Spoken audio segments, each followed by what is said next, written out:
हो गई है पीर परवस्ती पिघलनी चाहिए, इस हिमालय से कोई गंगा निकलनी चाहिए। सिर्फ हंगामा फैलाना मेरा मकसद नहीं, मेरी कोशिश है कि सूरत बदलनी चाहिए। तेरे सीने में ना सही मेरे सीने में कहीं, मेरे सीने में नहीं तेरे सीने में कहीं, हो कहीं भी ये सूरत बदलनी चाहिए।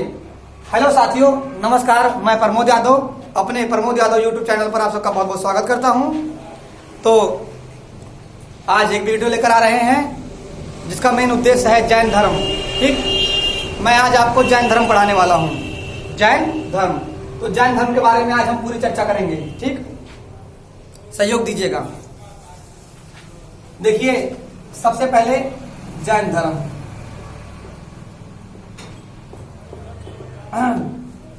देखिए, जैन धर्म कहने का मतलब ये है जैसे हमारा हिंदू धर्म होता है, हमारे हिंदू धर्म में भगवान मानने का वो है, एक रीति रिवाज है, हम लोग भगवान मान के चलते हैं। जबकि जैन धर्म में ऐसा कुछ नहीं है। जैन धर्म में लोगों को एक महान पुरुष के हिसाब से माना गया था, जिसे कहते हैं रास्ता दिखाने वाला, जिसे दूसरी भाषा में तीर्थंकर नाम दिया गया है। क्या नाम दिया गया है? तीर्थंकर। तीर्थंकर का मतलब होता है सदमार्ग दिखाने वाला, सदमार्ग दिखाने वाला, तीर्थंकर। तो जैन धर्म की अगर आपसे पूछा जाए स्थापना किसने की, जैन धर्म की स्थापना, तो जैन धर्म की स्थापना की उनके पहले तीर्थंकर, जैन धर्म के पहले तीर्थंकर, उनका नाम है ऋषभ देव। ऋषभ देव, जैन धर्म के पहले तीर्थंकर ऋषभ देव, जैन धर्म के पहले तीर्थंकर ऋषभ देव, जैन धर्म के पहले तीर्थंकर ऋषभ देव। अगर आपसे पूछा जाए कि इनका चिन्ह क्या था, जैसे हर एक तीर्थंकर का हर कोई चिन्ह रहा है, तो इनके चिन्ह क्या था? इनके नाम ऋषि। देखिए, याद कैसे करेंगे, पुराने जमाने में ऋषि मुनि वगैरह हुआ करते थे, तो ये भी ऋषि से संबंधित हैं। ठीक है, तो जैन धर्म की स्थापना ऋषि से संबंधित नाम अर्थात ऋषभ देव ने की थी। इनका कौन सा चिन्ह था? इनका चिन्ह वो वही वाला रहा। कौन वाला चिन्ह? साढ़। इनका चिन्ह साढ़, इनका चिन्ह साढ़। ठीक है, इसी को दूसरी भाषा में कहते हैं वृषभ, इसी को दूसरी भाषा में कहते हैं वृषभ। बहुत बढ़िया नाम है, ऋषभ वृषभ, ऋषभ वृषभ। तो ऋषभ देव के चिन्ह का नाम साढ़ अर्थात वृषभ था। ठीक, अब देखिए, इसी प्रकार से बहुत सारे होते गए हैं। अब हमें सबको याद नहीं रखना है, हमें केवल मुख्य को याद रखना है। जैसे देखिए, 23वें तीर्थंकर कौन बने हैं? 23वें तीर्थंकर हैं आपके पारसनाथ। पारसनाथ, 23वें तीर्थंकर पारसनाथ, 23वें तीर्थंकर पारसनाथ। देखिए, पारसनाथ, पारसनाथ नाम के आप लोगों ने वो चोटी भी सुनी होगी। देखिए, आपसे बोले पारसनाथ नाम की चोटी कहां पे है, तो वर्तमान झारखंड, वर्तमान झारखंड, वर्तमान झारखंड। देखिए, झारखंड में एक जगह है पहाड़ी, उस पहाड़ी का नाम है समेत शिखर। समेत शिखर, समेत शिखर। ये जो पहाड़ी समेत शिखर है, समेत शिखर पहाड़ी की सर्वोत्तम चोटी है, सर्वोच्च चोटी कौन सी है? सबसे ऊंची चोटी, उस चोटी का नाम है पारसनाथ, उस चोटी का नाम है पारसनाथ। अब देखिए, हाथों हाथ आपका भूगोल विचार होता चल रहा है। अगर आपसे बोले पारसनाथ चोटी किस राज्य में है? झारखंड। किस पहाड़ी पे पड़ती है ये? समेत शिखर। समेत शिखर की सर्वोत्तम चोटी, सर्वोच्च चोटी पारसनाथ। अब इसका नाम पारसनाथ क्यों पड़ा? क्योंकि महाराज पारसनाथ को ज्ञान की प्राप्ति समेत शिखर में हुई थी। पारसनाथ को ज्ञान की प्राप्ति समेत शिखर, समेत शिखर वर्तमान में कहाँ है? झारखंड। वर्तमान में कहाँ पे है? झारखंड। इसकी सर्वोत्तम चोटी, वो सर्वोच्च चोटी क्या है? पारसनाथ। तो 23वें तीर्थंकर भी पारसनाथ, समेत शिखर पहाड़ी की सर्वोच्च चोटी भी पारसनाथ। क्यों इसका नाम पारसनाथ पड़ा? क्योंकि यहाँ पर तीर्थंकर पारसनाथ जी को वो ज्ञान की प्राप्ति हुई थी, ज्ञान की प्राप्ति। और जैन धर्म में ज्ञान की प्राप्ति को क्या कहा गया है? कैवल्य। क्या कहा गया है? कैवल्य कहा गया है। जैन धर्म में ज्ञान की प्राप्ति को कैवल्य कहा गया है। क्या कहा गया है? कैवल्य कहा गया है। देखिए, इन्हीं पारसनाथ जी ने जैन धर्म से संबंधित 4 सिद्धांत दिए। इन लोगों ने कहा कि अगर आपको जैन धर्म में शामिल होना है तो आपके अंदर 4 चीजें होनी चाहिए। क्या चीजें? 4 चीजें। वो 4 चीजें क्या है? वो 4 चीजें हैं झूठ न बोलना, ठीक, चोरी न करना,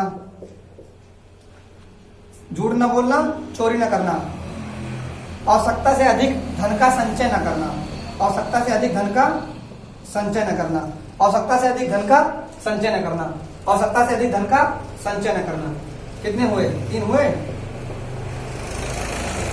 झूठ ना बोलना, आवश्यकता से अधिक धन का संचय न करना, और चोरी न करना, और चोरी न करना।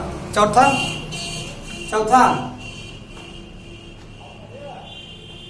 इन्होंने कहा है किसी के साथ गलत काम न करना, अर्थात मारपीट, हिंसा न करना, हिंसा न करना, हिंसा न करना। या दूसरी भाषा में आप इसको कह सकते हैं सत्य बोलना, अहिंसावादी। भाई महात्मा गांधी के जो 2 उपदेश हैं वो दोनों उपदेश में सम्मिलित हैं, सत्य एवं अहिंसा।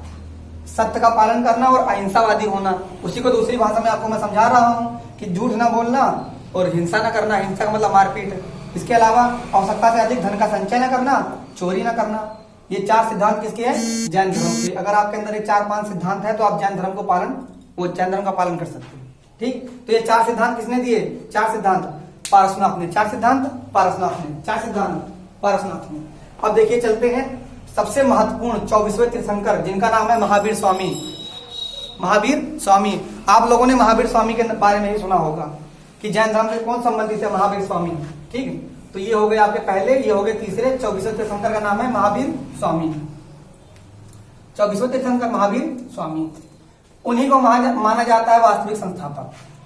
महावीर स्वामी को वास्तविक संस्थापक या 24वें तीर्थंकर। 24वें तीर्थंकर कौन बने? महावीर स्वामी, महावीर स्वामी।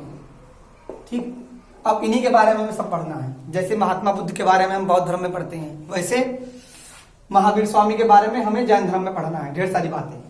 ठीक, ये कौन थे? महावीर स्वामी, इन्हीं के बारे में हम चल रहे हैं पढ़ने।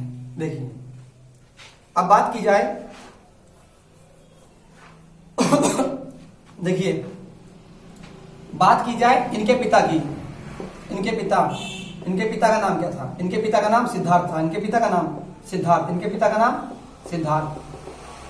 सिद्धार्थ महात्मा बुद्ध के बचपन का भी नाम था। सिद्धार्थ महात्मा बुद्ध के बचपन का भी नाम था। इनकी माता का नाम त्रिशला, माता का नाम त्रिशला, माता का नाम त्रिशला। इनकी माता किस वंश थी? लिच्छवी वंश से। किस वंश से? लिच्छवी वंश से। इनकी माता किससे संबंधित थी? लिच्छवी वंश से। किससे संबंधित थी? लिच्छवी वंश से। इनके पिता ज्ञात्रिक वंशी। इनके पिता ज्ञात्रिक वंशी। अब देखिए, जैसा कि हम लोग जानते हैं वर्तमान समय जो चल रहा है ये पितरात्मक समाज है हमारा। ठीक है, तो इनकी माता इस वंश की थी, इनके पिता इस वंश के थे, तो महावीर स्वामी किस वंश के कहलाएंगे? नॉर्मली सी बात है भाई, ज्ञात्रिक वंश के। ठीक, क्योंकि समाज हमारा कैसा है? पितरात्मक समाज है। तो महावीर स्वामी का वंश क्या माना जाएगा? ज्ञात्रिक। इससे पहले इनके बचपन का नाम पूछता है। इनके बचपन का नाम क्या था? इनके बचपन का नाम था वर्धमान। इनके बचपन का नाम वर्धमान था। इनके बचपन का नाम वर्धमान। ठीक, इसके बाद चलते हैं इनकी पत्नी का नाम, या भाई कह लीजिए पहले। इनके भाई का नाम नंदीवर्मन। इनके भाई का नाम नंदीवर्मन। इनके भाई का नाम नंदीवर्मन। इनकी पत्नी का नाम यशोदा। इनकी पत्नी का नाम यशोदा। इनकी पत्नी का नाम यशोदा। इन्हों पत्नी का नाम यशोदा, मोदी पत्नी का नाम यशोदा। भैया, इन्हों पत्नी का नाम यशोदा, मोदी पत्नी का नाम यशोदा। इन्हों नाम माँ से महावीर, यशोदा, मोदी, यशोदा। लेकिन उसको यशोदा न कहकर के लोग जसोदा बेन कहते हैं। क्या कहते हैं? जसोदा बेन। ठीक, यशोदा वो है जसोदा बेन। महावीर की पत्नी का नाम यशोदा, मोदी जी की पत्नी का नाम जसोदा। इसी बहाने चलो कम से कम आप लोगों को मोदी जी की पत्नी का तो नाम याद हुआ। आओ, इनकी बिटिया का नाम प्रियदर्शनी। इनकी बिटिया का नाम प्रियदर्शनी। इन्हीं को कहा जाता है अन्योज्या इन्हीं का दूसरा नाम था। ठीक, इनके दामाद का नाम जमाली। इनके दामाद का नाम जमाली। इनके दामाद का नाम जमाली। ठीक, तो इनके बचपन का नाम वर्धमान, पिता का नाम सिद्धार्थ जो ज्ञात्रिक वंश से, माता का नाम त्रिशला लिच्छवी वंश है, भाई नंदीवर्मन, पत्नी यशोदा, बेटी प्रियदर्शनी या अन्योज्या। दामाद का नाम जमाली। 2-3 बार बोलिएगा, याद हो जाएगा। ठीक, दामाद का नाम जमाली। आगे बढ़ा जाए। देखिए, अब बात करते हैं महावीर स्वामी का जन्म वगैरह कहाँ हुआ। इनसे रिलेटेड बात को जान लिया हम लोगों ने, इनके पारिवारिक। अब देखिए, महावीर स्वामी का जन्म बिहार के वैशाली में, बिहार के वैशाली जिले के कुंडग्राम नामक स्थान में, कुंडग्राम नामक स्थान में। वैशाली जिले के, बिहार में वैशाली जिले के कुंडग्राम नामक स्थान में मृत्यु बात की जाए तो मृत्यु उनकी हुई थी पावापुरी में, मृत्यु उनकी हुई थी पावापुरी में, मृत्यु पावापुरी, मृत्यु पावापुरी। इन्होंने अपना पहला उपदेश कहाँ दिया? इन्होंने अपना पहला उपदेश दिया, पहला उपदेश सारनाथ नहीं है, सारनाथ वो है महात्मा बुद्ध का है। पहला उपदेश सारनाथ महात्मा बुद्ध का है। तो इनका पहला उपदेश राजगीर, राजगीर। अगर बोले अंतिम उपदेश तो पावापुरी में। ये वही उपदेश दिन वहीं चलो गए, वही उपदेश दिन वहीं ये चलो गए। ठीक, पहला उपदेश राजगीर, पहला उपदेश राजगीर। ठीक, अब बात की जाए सन की, तो इनका सन है 540 ईसा पूर्व, 540 ईसा पूर्व। मृत्यु की बात की जाए तो 468 ईसा पूर्व, 468 ईसा पूर्व, 468 ईसा पूर्व, 468 ईसा पूर्व। ये 540 ईसा पूर्व। ठीक, तो ये जन्म मृत्यु वगैरह हो गया, इनका जन्म मृत्यु वगैरह हो गया। मिटाए, आगे चलते हैं। देखिए अब आगे बढ़ते हैं। देखिए अब इन्होंने घर छोड़ा। ठीक भाई, आपको कुछ चाहिए, अगर आपको कुछ मतलब एक विशाल अपने आप को दिखाना है तो आपको घर छोड़ना ही पड़ेगा। आप घर में रहकर भी सब कर सकते हैं, लेकिन अगर आपको अपना नाम पूरे विश्व लेवल पे, आपको भारत लेवल पे या प्रचंड नाम अगर आपको अपना करना है तो आपको थोड़ा बाहर निकलना ही पड़ेगा। तो महावीर स्वामी ने घर छोड़ा कितने साल की उम्र में? 30 साल की उम्र में घर त्याग, घर को त्यागा 30 साल की उम्र में। किससे पूछ करके? इन्होंने अपने बड़े भैया, कौन बड़का भैया? नंदी वर्मन से पूछा था, अर्थात बताया था उनको कि भैया हम जात ही संभाले रहेगा। इनका 12 साल बाद ज्ञान की प्राप्ति हुई गए। कै साल बाद? 12 साल बाद। कै साल बाद? 12 साल बाद। 12 साल बाद भैया हो गए ज्ञानी, भैया हो गए ज्ञानी। ज्ञानी माने ज्ञान की प्राप्ति, ज्ञान की प्राप्ति। ज्ञान की प्राप्ति को क्या कहा गया? केवल। क्या कहा गया? केवल। तो ज्ञान कहूं न कहूं प्राप्त हुए ना, यस थोड़ी ना तू जादू टोना कह दिया बा। इनका ज्ञान कहाँ प्राप्त हुआ? इनको ज्ञान प्राप्त हुआ जाम्बिक गांव में। कौन से गांव में? जाम्बिक गांव। कौन से गांव? जाम्बिक गांव। अगर बोले वृक्ष, साल वृक्ष। कौन सा वृक्ष? साल वृक्ष। अगर बोले नदी, ऋजुपालिका नदी। कौन नदी? ऋजुपालिका नदी। कौन नदी? ऋजुपालिका नदी। जाम्बिक गांव में साल वृक्ष के नीचे ऋजुपालिका नदी के किनारे, ऋजुपालिका नदी के किनारे महाराज को ज्ञान की प्राप्ति हुई, महावीर स्वामी को ज्ञान की प्राप्ति हुई। इसको कहा जाता है केवल। इसको कहा जाता है केवल। इसको कहा जाता है केवल। ठीक, मिटा दे रहे हैं, आगे बढ़ते हैं। अब देखिए इनको जब ज्ञान की प्राप्ति हुई तो अब इनको ज्ञान की प्राप्ति हो गई, ये तीर्थंकर कहलाए 24वें। उसके बाद अब इनका विचार कहाँ जा रहा है? अपने धर्म को थोड़ा बढ़ाने के लिए। तो इन्होंने सबसे पहले नजर देखी कि हर चीज की जड़ क्या है?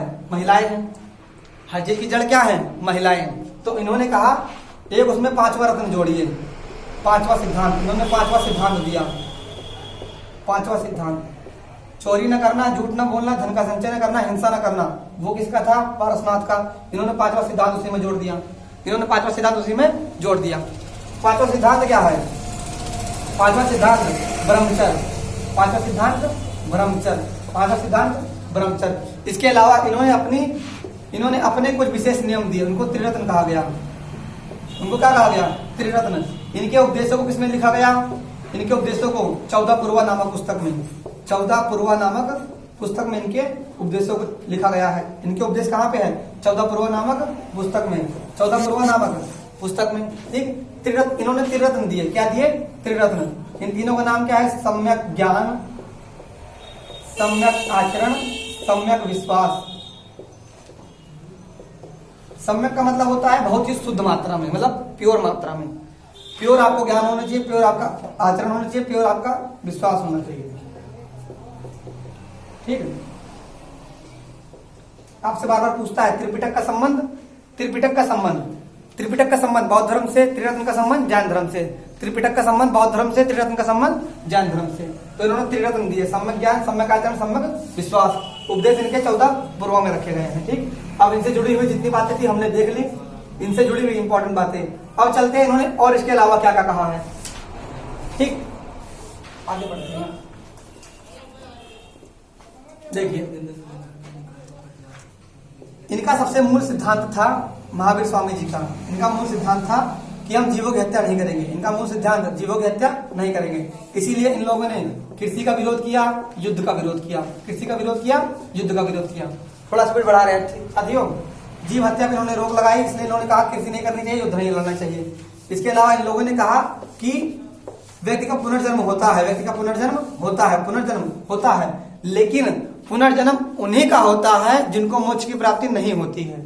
मोक्ष की प्राप्ति का मतलब है आप मुक्ति पा जाओ, उसी को कहते हैं मोक्ष। इनका मानना था कि आपका पुनर्जन्म तभी होता है जब आपकी मोक्ष की प्राप्ति नहीं होती है।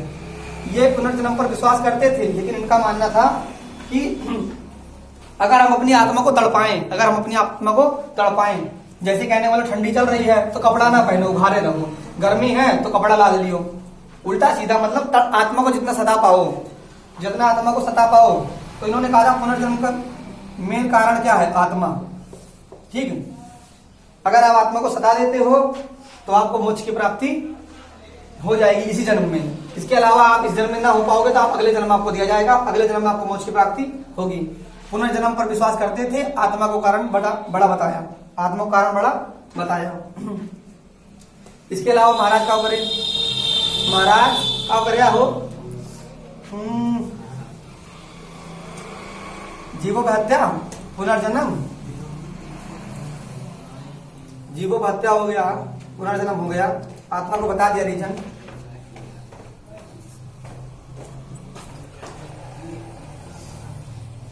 देखिए आगे बढ़ते हैं। अब इनके दो शिष्य जल्दी बता रहे, थोड़ा है समय नहीं है। इनके दो शिष्य थे, उनका दोनों का नाम था स्थूल बाहु और भद्रबाहु। इन लोगों ने अपनी एक शाखा बनाई, इन लोगों ने अपनी एक शाखा बनाई। इनकी शाखा कहलाई श्वेतांबर, इनकी शाखा दिगंबर, इनकी शाखा का नाम दिगंबर। ठीक, ये लोग सफेद वस्त्र पहना करते थे, ये लोग सफेद वस्त्र, ये लोग निर्वस्त्र रहा करते थे। ठीक, आपसे बोलेगा दिगंबर शाखा के जनक भद्रबाहु, श्वेतांबर शाखा के जनक स्थूलबाहु। इनके दो शिष्य थे, दो शाखाएं बन गई। ठीक है, और अगर आपसे बोला है चंद्रगुप्त मौर्य का संबंध किसकी शाखा से रहा है, तो भद्रबाहु की शाखा से अर्थात दिगंबर से रहा है। उसके बाद वो कर्नाटक के श्रवणबेलगोला में गए, संलेखना विधि से उन्होंने अपने आप को मोक्ष से प्राप्त कर ली। संलेखना विधि का मतलब क्या है? यहाँ माना जाता है अगर आपको मोक्ष चाहिए तो आप खाना पीना छोड़ दीजिए, कुछ दिन बाद आप अपने आप मोक्ष की प्राप्ति आपको हो जाएगी। ये बात कब की है? जब आपको ज्ञान की प्राप्ति हो जाए तब की बात है। ठीक, तो दिगंबर निर्वस्त्र वाले, श्वेतांबर सफेद वस्त्र वाले। ठीक, इसके अलावा यहाँ पर महिलाओं को वरीयता नहीं दी गई थी, यहाँ पर महिलाओं को वरीयता दी गई थी। ठीक है साथियों, इसी के साथ बाकी अगली वीडियो में दूसरा इसका पार्ट बनाएंगे। जय हिंद, जय भारत।